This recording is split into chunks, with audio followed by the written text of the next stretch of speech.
The chants rose like waves around me, vibrating through the crowd gathered in Civic Center Plaza. No Trump, no hate, no fascist USA.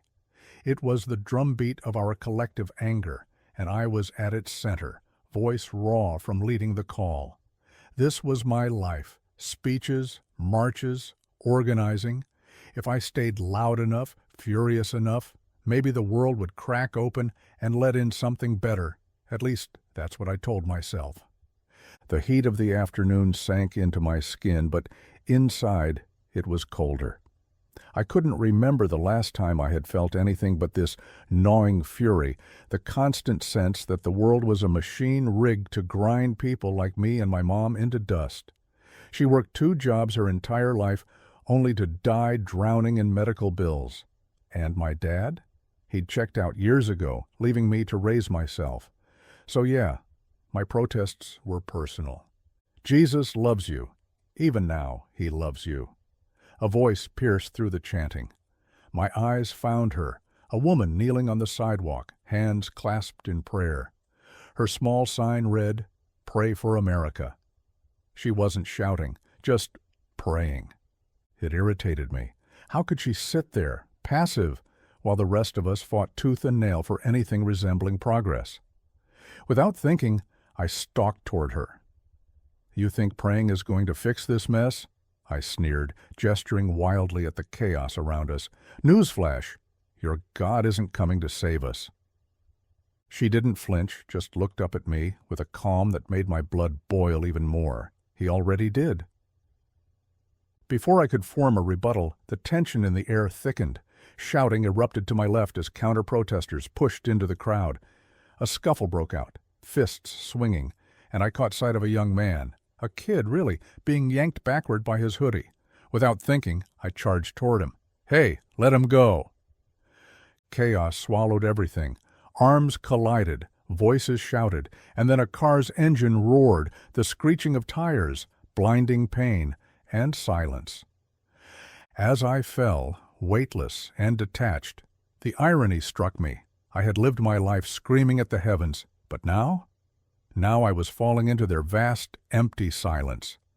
A deafening silence enveloped me as the world tilted into slow motion. The pavement rushed up, but I felt suspended, untouchable, like gravity had loosened its grip on me. My senses scrambled to make sense of the chaos. The roar of the engine, panicked cries, the blurred shapes scattering in all directions. Then came the pain. Blinding, sharp, and immediate, it tore through me, exploding outward and dragging me back into the present. Flashes of faces swirled, the young boy I tried to reach, the counter-protester's sneer, and then her. The praying woman knelt amongst the chaos, her eyes locked on mine. I couldn't move, couldn't breathe. Something warm pooled beneath me, spreading like thick syrup. My body disobeyed every desperate command to rise, to fight, to keep going. My chest constricted, and my world began to fade, the edges curling into darkness. As the noise dimmed, a flood of unfinished thoughts rushed in, crashing against each other like waves in a storm. My dad's voice, that lazy, distant slur from years ago, snapped into focus. "You don't care about fixing anything, you just want someone to blame." I'd laughed in his face and walked out that night, vowing never to call him again. Regret pounded through me now, carving a hollow ache deeper than any physical pain. He didn't deserve my forgiveness, but what if I had given it anyway? Would it have left me less empty? My mom's face surfaced next, fractured into snapshots, her cracked hands scrubbing floors, the dark circles she tried to hide behind cheap drugstore foundation. I spent half my life hating the world for what it did to her. But in all my anger and rallies, had I ever done anything that would have truly mattered to her? And then, like a flickering film strip, the faces of everyone I'd rallied with appeared, fierce, unwavering, relentless. But some looked different this time, angrier, crueler. Were we helping, or just feeding the fire? The cold seeped deeper. My vision narrowed until there was nothing but her voice. Not loud, not shouting, just steady. "He already did." The words echoed, filling the growing void with a warmth that defied the hollow ache inside me. Then, nothing. Total darkness. No heat, no sound. Just a maddening stillness. Was this it? Was this how fury extinguished itself, silent and small? The darkness wasn't the emptiness I thought it would be. It wasn't peaceful like sleep or numb like anesthesia. It was something entirely different.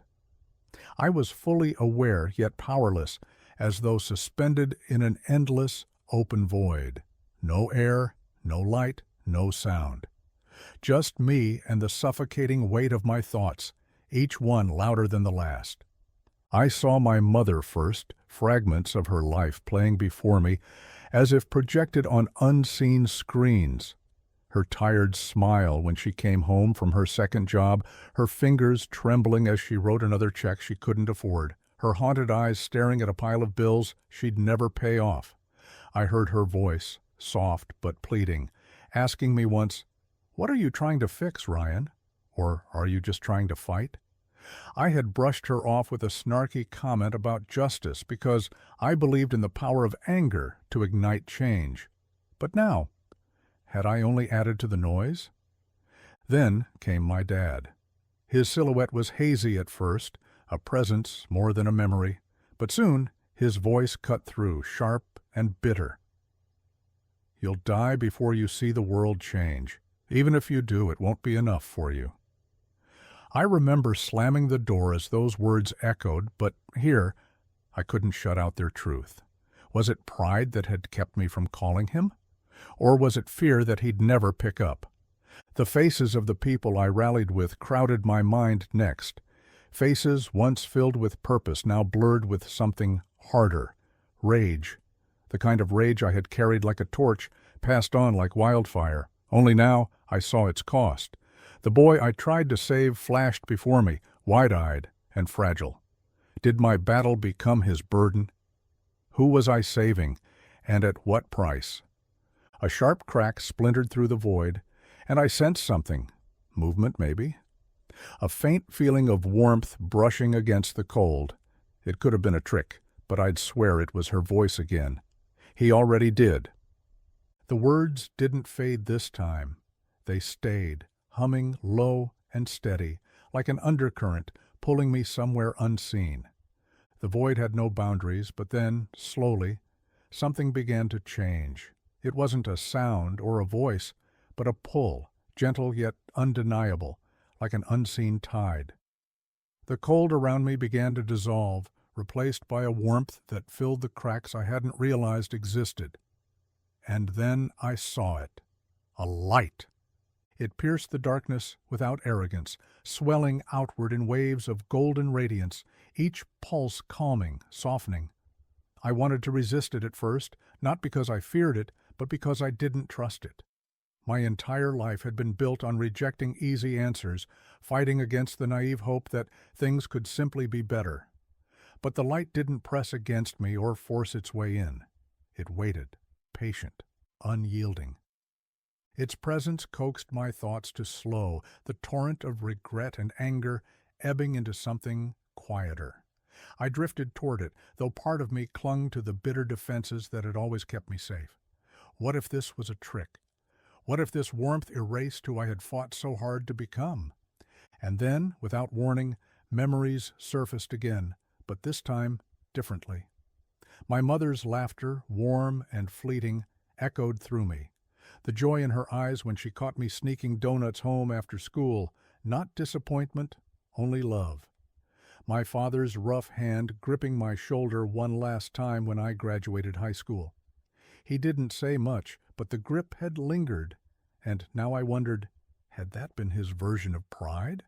All these moments, buried beneath years of my anger, rose like lanterns in my mind, lighting up truths I wasn't ready to face. I floated closer, the light pulling my resistance apart like thread. It didn't erase me, but unfolded me, layer by layer, until my rough edges began to soften. The closer I came, the more I realized I wasn't colliding with the light. I was being seen by it, known, completely and irrevocably. "You're not alone," it seemed to whisper, though no voice spoke. For the first time in years, I believed it. Tears burned behind my eyes, the first I had ever cried without anger. Something inside cracked, and I let go. A figure materialized from within the golden light, neither blinding nor harsh, but radiant and serene. He had an ageless quality, his face both unknowable and deeply familiar at once. His gaze wasn't judgmental, it was penetrating, like he could see through every layer of me down to the parts I didn't know existed. He smiled gently. "Ryan," he said, his voice calm yet resonant, like it was coming from inside me. "I've been waiting to meet you." Who are you?" My voice trembled, caught between awe and defensiveness. "What is this?" "I am Gabriel, a servant and guide," he said simply. "You are not lost. You are in a place of choice." My fists clenched instinctively. Even here, it seemed, I was supposed to conform to some cosmic game. Choice for what? To be judged? Sent somewhere? I spat the words, my anger bubbling beneath the surface, familiar, grounding. I lived my life fighting for people, fighting for justice. Gabriel tilted his head slightly. "Did you, Ryan? Or were you fighting to heal something no protest could address?" His words pierced me, more than I wanted to admit. The golden light around him dimmed, and suddenly, scenes from my life unraveled before me. I was back at rallies, megaphone in hand, chants spilling from my mouth. The faces in the crowd were alight with passion, but as Gabriel gestured, I began to notice the darker expressions. Contorted faces consumed by hatred, fists clenched, not in solidarity, but in rage. "Your voice carried power," Gabriel said evenly. "But power can divide as easily as it unites. Look closer." The scene shifted to the boy I'd tried to save just before the car hit me. His wide, terrified eyes haunted me. I saw his small, vulnerable figure carried forward by the raging wave of the crowd. That quiet prayer I'd dismissed earlier echoed in my ears, louder now, gentler. "I was trying to help him," I said quickly, defensively. "And yet, you led him to that moment," Gabriel interrupted, his tone not cruel but steady. "You've fought the darkness in the world, Ryan. Perhaps it's time to face the darkness within." I couldn't answer. My anger crumbled under the weight of his words. The light surrounding Gabriel shimmered, and without warning, the golden warmth dissolved into a cold, stark vision. I stood in the center of an unfamiliar street, flanked by two massive crowds. On one side, faces twisted in anger, eyes blazing as fists punched the air. Their chants, though different from those I had led, were devastatingly familiar in tone, raw, furious, and unrelenting. On the other side stood a quieter group, holding signs calling for peace and understanding. But their calm was not greeted with openness. It was met with disdain. Verbal attacks flew across the divide. Words once meant to inspire were now weaponized, cutting deeper wounds. Before I could comprehend the scene, I saw myself, standing where I had so often stood, holding a megaphone, leading chants. My voice echoed through them all, fractured into countless mouths, shouting in a symphony of outrage. But their faces, they weren't driven by hope or even determination. They were consumed, lost in the very hatred I once thought I fought against. "This is America," Gabriel said, his voice neither condemning nor forgiving, but unbearably heavy. "Your intent was to heal, but you led others to tear." "No," I shouted, my voice cracking. "I fought for justice. I wanted people to listen, to see that things needed to change."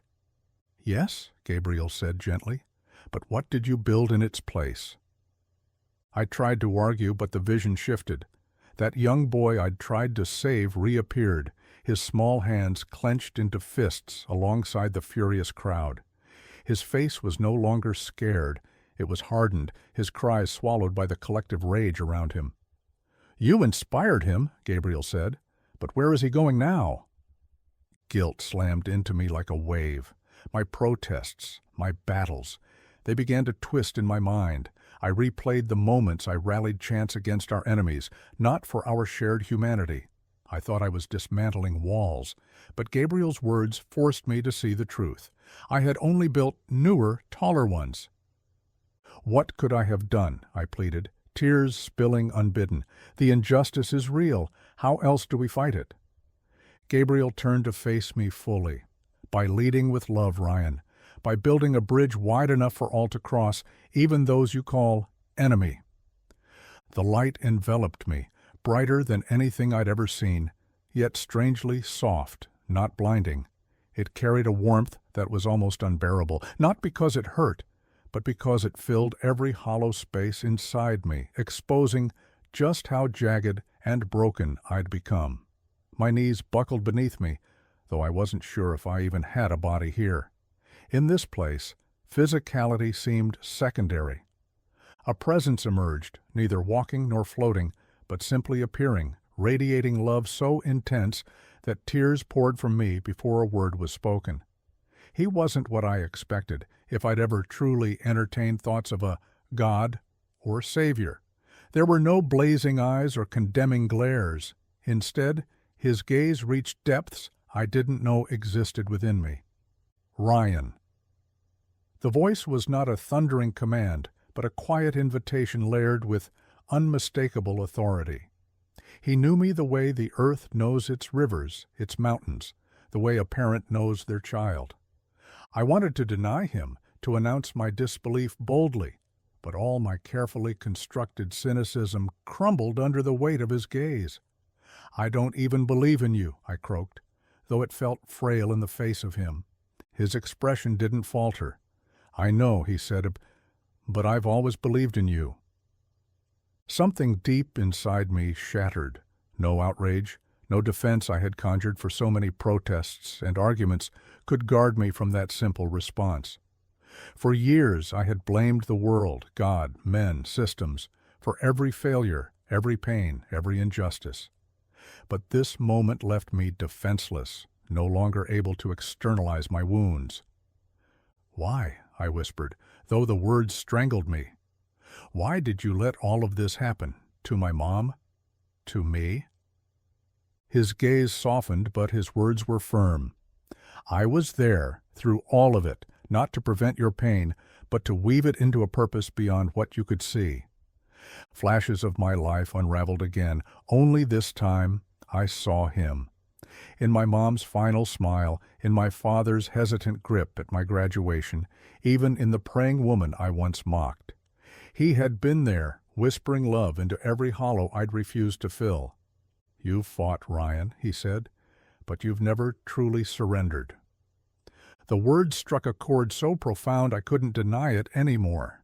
For the first time, I let the fight leave me, and in its place, love rushed in. Visions swirled around me like a film reel woven with threads of sorrow and hope. Jesus stood beside me, his presence steady, every fiber of my being brimming with an ache, both painful and healing. With a wave of his hand, a scene unfolded, a version of my past, but not as I lived it. I saw my mother sitting at our worn-out kitchen table, her hands still cracked from cleaning floors, but her face was softer, her eyes less burdened. Across from her, there I was, not shouting, not consumed with anger, but helping her count the bills, cracking a joke to make her laugh. Her shoulders relaxed as she smiled. It wasn't flashy or grand, but the peace in the moment wrecked me. "This is what love could create," Jesus said. The weight of his voice pressed against my chest, yet it felt freeing. Before I could respond, the vision shifted. My father appeared, older, more weathered than I remembered.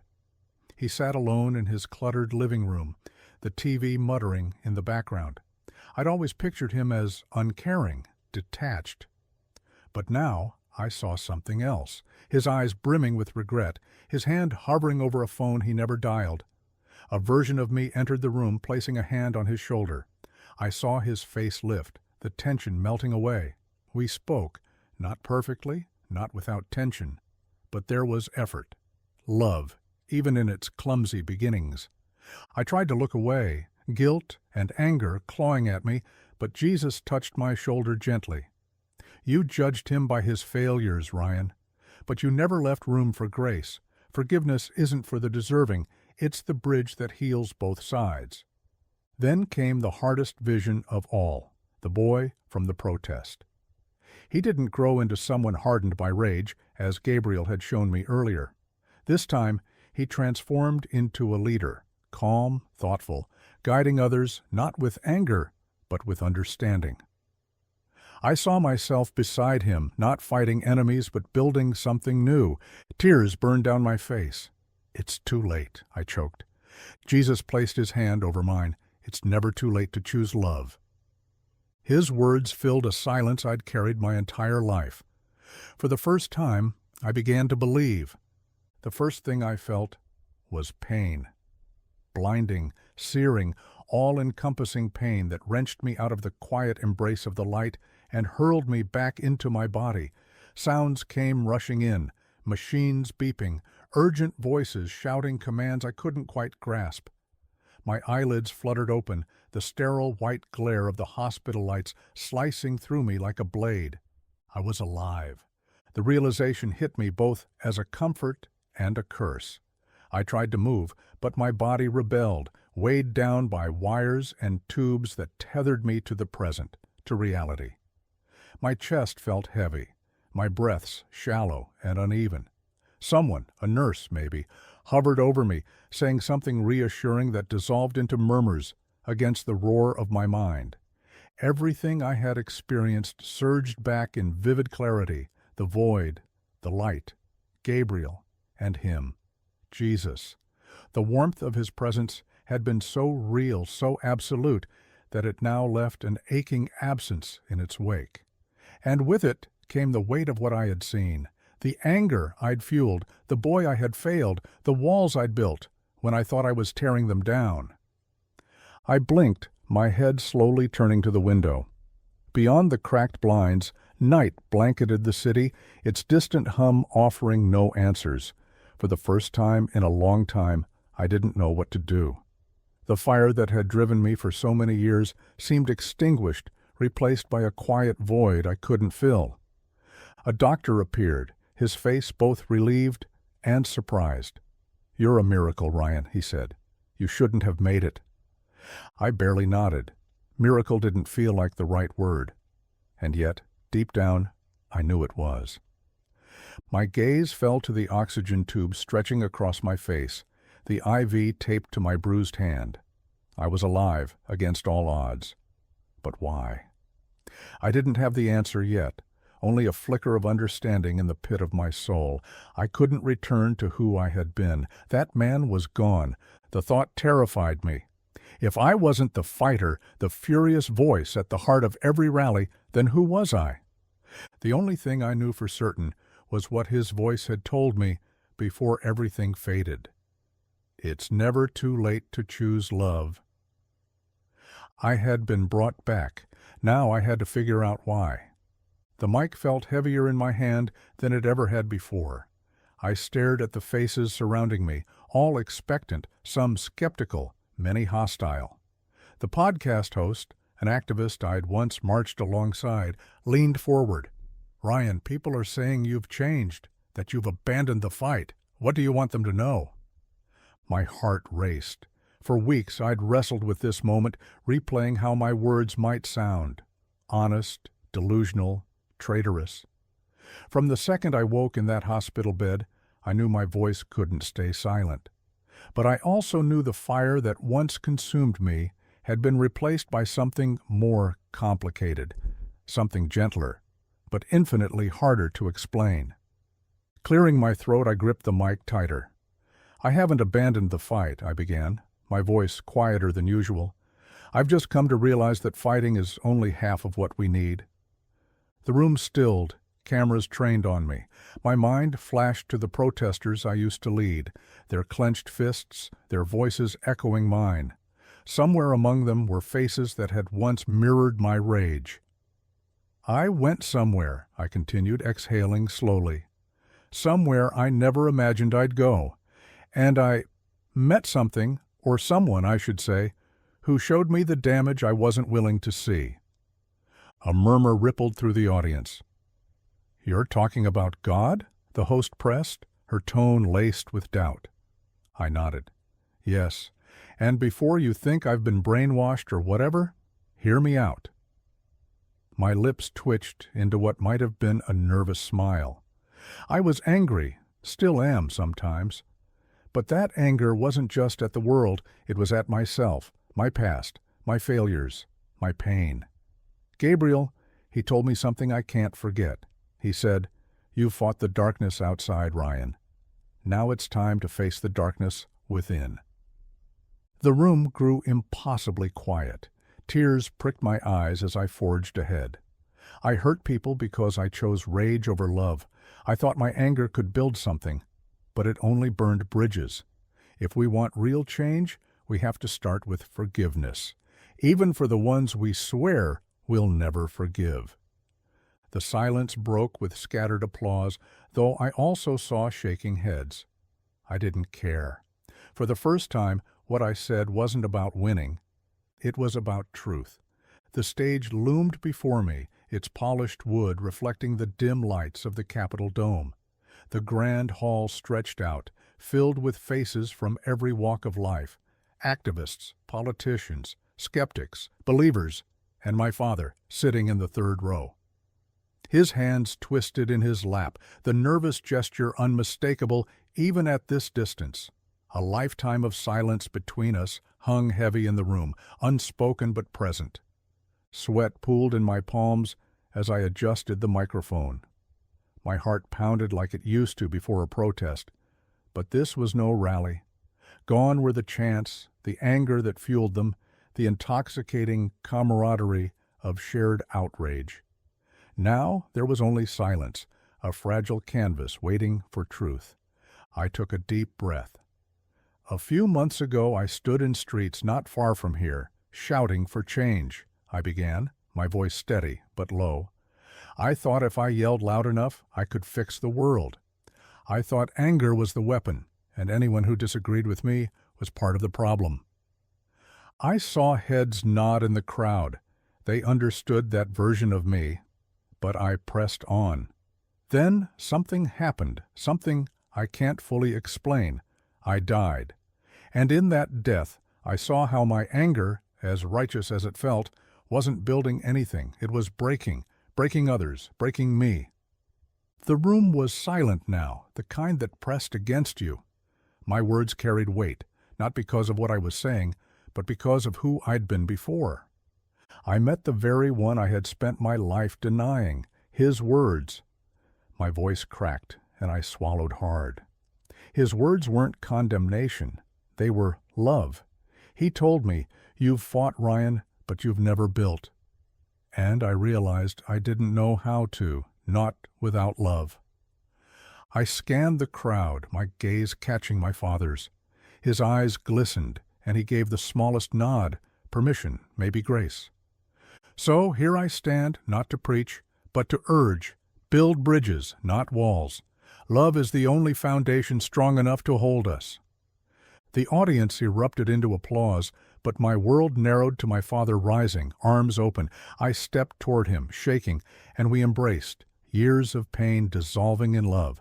God will guide you, but I promise you this, it's worth it. If you've been touched by my story, if you felt a stirring in your heart, I encourage you to seek Jesus.